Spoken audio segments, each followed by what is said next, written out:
আসসালামুয়ালাইকুম viewers, this is me MD Waliullah Rahat. ওই সামনে দেখতে পাচ্ছেন আমার ভেসপাটা। আমি আজকে বের হচ্ছি ভ্যাম্পায়ার নিয়ে। তো মামা মানে জিজ্ঞাসা করেছিলেন যে কই যাই না যাই। আচ্ছা, যাই হোক, তো অ্যাকচুয়ালি বের হয়েছি হচ্ছে দারাজে প্রোডাক্ট ডেলিভারি করার জন্য। হ্যাঁ, আমি যদিও অত বড় দারাজের সেলার না, বাট যতটুকু আছে ওই দেখছেন খুব অবস্থা। আচ্ছা, যাই হোক, তো মেইন ফ্যাক্ট ইজ দ্যাট যে এখন যাচ্ছি দারাজে প্রোডাক্ট ডেলিভারি করতে। আর ট্রাস্ট মি, ভ্যাম্পায়ার নিয়ে এই আঁকা বাঁকা কাটাকাটিটা এত বেশি ভালো লাগে, কারণ আপনার কাছে যখন একটা স্কুটার থাকবে যেটার ব্যালেন্স ভালো, সব কিছু ভালো, সব মিলায় it definitely feels you nice. By the way, আপনারা যে ভিডিওটি দেখছেন, হোপফুলি এটা প্রায় মাসখানেক পরের ভিডিও। তো প্লিজ মনে কিছু নিয়ে আর রাখেন না। আমি একটু লেটে আপলোড দিই আসলে, মানে আলসেমি বলতে পারেন বা যে কোনো একটা কিছু, যাই হোক। তো এটা হচ্ছে গলি থেকে বেরোচ্ছিলাম, কারণ মেইন রোড দিয়ে জ্যাম পাবো কিনা ওই সংশয়ে আমি ভিতর দিয়েই যাচ্ছিলাম। আর এইখানে যতটুকু ভাঙাচোরা আছে আমার ভেসপাতেও আমি ভালো রকমের ফিল করি, কিন্তু এইটাতে আসলে ফিল করি নাই। অ্যান্ড যাদেরকে আমি বলছিলাম যে it's 50% of road, 50% on road, বা 40% অফ রোড, 60% অন রোড, এইটা এই স্কুটারের সাথে আসলে খুব খাপে খাপে মানানসই হয়। তো যেই কথা সেই কাজ, অ্যান্ড সেই রকম আমি নিজে প্রুফ পাইছি, ওর জন্যই আসলে আপনাদেরকে মানে জানানো হয়েছিল। পাবলিক এখানে দানব আকৃতির স্টাইলে বসে আছে। যাই হোক, দ্য মেইন ফ্যাক্ট ইজ, ও হাই কুকুর ভাই, থাক এটা নিয়ে আর কোনো কথা না বলি, মেইন টপিকে আসি। কিছু আসলে সাডেনলি অর্ডার আসে, আর বাইকটা আসলে আজকে জমা দেওয়ার কথা ছিল। সো জমা দেওয়ার আগে ভাবলাম যে নিজের কাজগুলো সেরে ফেলে দেন হচ্ছে টুকটাক যা কাজগুলো বাকি আছে সেইগুলো সারবো। মাঝে হচ্ছে এই জায়গার ভাঙাচোরা রোডের একটা টেস্ট ড্রাইভও হয়ে গেল। আপনাদের কারো যদি ভ্যাম্পায়ার নিয়ে কোনো প্রশ্ন থাকে, আপনারা নির্দ্বিধায় প্রশ্ন করতে পারেন। আমি চাই আপনারা প্রশ্ন করেন। আমি যে শুধু জিনানেরটা ইউজ করতেছি এর জন্য যে জিনানের হয়েই সবসময় কথা বলবো, ব্যাপারটা তা নয়। আমি যেহেতু একজন স্কুটার রাইডার, সো আমি ডেফিনেটলি ভাববো যে যেই সকল ভাই ব্রাদাররা বা ভাই ও বোনেরা যারা হচ্ছে স্কুটার নিতে আগ্রহী, অ্যান্ড তারা যদি কোনো সাজেশন চান, I'm really willing to give you my full support. সেটা সাজেশনের দিক দিয়ে হোক। হ্যাঁ ভাই, ফাইন্যান্সিয়ালি তো আমি কোনো হেল্প করতে পারবো না, কারণ আমি নিজেই যাই হোক, তো চলে আসলাম খিলগাঁও রেলগেট। ভিতর দিয়ে চলে যাওয়ার নিয়ত আছে, তো ওইভাবেই ভিতর দিয়ে চলে যাব।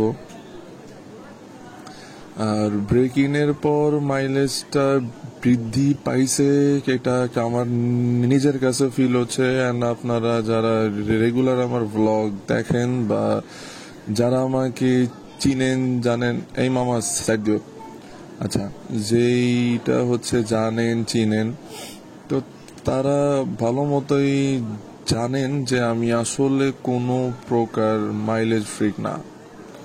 সো স্কুটার যদি মানে যেই রকম ভাবে তেল খাচ্ছে খাক, সমস্যা নাই। তেল খাওয়ার সাথে পারফরমেন্সের আউটপুট যদি পারফেক্ট থাকে, আর তার থেকেও মেইন ফ্যাক্টটা কি যে আহ, কি আর বলে, এই এক একটা স্কুটার যদি ওর কোনো প্রবলেম না হয়, সো ও ডেফিনেটলি হচ্ছে আপনার 15-20 মাইলেজ দিবে না, ও 30 থেকে 35 দিবেই।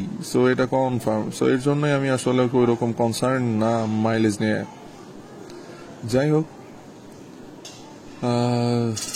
সব থেকে আর আমার কাছে পার্সোনালি যেটা ফিল হয়, সবাই একটা স্কুটার নেয়, হ্যাঁ ডেফিনেটলি তার প্রয়োজন। ও নাইস, খুব সুন্দর বানাইছে। আচ্ছা যাই হোক, তো সবাই একটা স্কুটার পারচেস করে তার প্রয়োজনীয়তার জন্য, প্লাস সে কতটুকু কমফোর্টেবল থাকতে পারবে তার স্কুটার নিয়ে, সেটাও অ্যাকচুয়ালি সবার একটা কনসার্ন থাকে। সো সেইটা আমি নিজের কাছেও যেমন ভাবে আসলে মানে খেয়াল করি, আমি ভাবি সবাইও সেম ভাবে খেয়ালটা করেন। আর I am sorry to say, আমি আসলে ওইভাবে গোছায় কথা বলতে পারি না, তাই প্লিজ ক্ষমাসূচক দৃষ্টিতেই দেখেন। না দেখলে আর কি, দেখেন না। আচ্ছা যাই হোক, হ্যাঁ আরেকটা জিনিস ফ্যাক্ট, যে ব্রেকিং পিরিয়ড কমপ্লিটের পর এই স্কুটারটাকে আমি স্টিল নাও 85°C উপরে উঠতে দেখি নাই, মানে আমার হাতে হয় নাই। আর আপনারা সকলেই জানেন যে আমার বেশিরভাগ আসলে বাইকের উপরেই থাকা হয়, হোক সেটা ফ্যামিলিগত কোনো কাজ, হোক সেটা আত্মীয় স্বজনের কোনো কাজ, হোক সেটা কোনো কারণে ঢাকার বাইরে যাওয়া। আর আলহামদুলিল্লাহ আল্লাহর রহমতে যা হাইট পাইছি 6.2, সো এই হাইটে কোনো বাসে প্রপারলি ট্রাভেল করতে পারিও না। আর সাথে তো মানে ছোটখাটো ব্যাগ থাকেই। সো আমার জন্য অ্যাকচুয়ালি কনভিনিয়েন্ট হচ্ছে স্কুটার, মানে আই মিন আমার কাছে স্কুটার হচ্ছে খুব বেশি প্র্যাকটিক্যাল রাদার দ্যান মোটরসাইকেল। আমি সত্যিকার অর্থে স্কুটার নিয়ে বেশি comfortable, fun to ride, luggage carry করা যায়, আপনার প্রয়োজনীয় সেটা যে কোনো জিনিসই হোক আপনি ক্যারি করতে পারবেন, ইজিলি ম্যানুভার করা সম্ভব। সব কিছু মিলায়ে অনেস্টলি খুবই ভালো লাগে। হ্যাঁ, এটা কি ছিল। আর হ্যাঁ, ভ্যাম্পায়ার নিয়ে আমি একটু বেশি স্যাটিসফাইড, তার মেইন কারণ হচ্ছে ওর হ্যান্ডেলিং, ওর কর্নারিং স্টেবিলিটি অ্যান্ড ওর টার্নিং রেডিয়াস। ভালো টার্নিং রেডিয়াস ভাই। যদি সম্ভব হয় আমার নেক্সট ব্লগে আমি এই টার্নিং রেডিয়াসটা কিরকম ভালো তার একটা ফুল ব্লগ আপনাদের মাঝে দেওয়ার ট্রাই করব। ফুল ব্লগ না, অ্যাকচুয়ালি শর্ট ব্লগ। আপনাদের সাথে কথা বলতে বলতে তো অলরেডি চলেই আসছি দারাজের কাছাকাছি। আই মিন দারাজের যে মালিবাগের হাবটা, ওই হাবে চলে আসছি। আলহামদুলিল্লাহ এইখানে কোনো যানজট পাই নাই। তো যাই হোক, বাকি কথা পরে বলবো না। এই যে এখানে হচ্ছে সিএনজি পাম্প, সবাই সিএনজির জন্য লাইনে দাঁড়ায় আছে, আমার এইখানেই ঠোকা লাগবে। ভাই একটু সাইড দিয়ে দূর, সুন্দর একটা জায়গা খুঁজতে হবে। ওই এইখানে রাখবো না, এইখানে। আচ্ছা এইখানেই রাখলাম। তো আজকে এই পর্যন্তই, সকলকেই খোদা হাফেজ, আসসালামু আলাইকুম।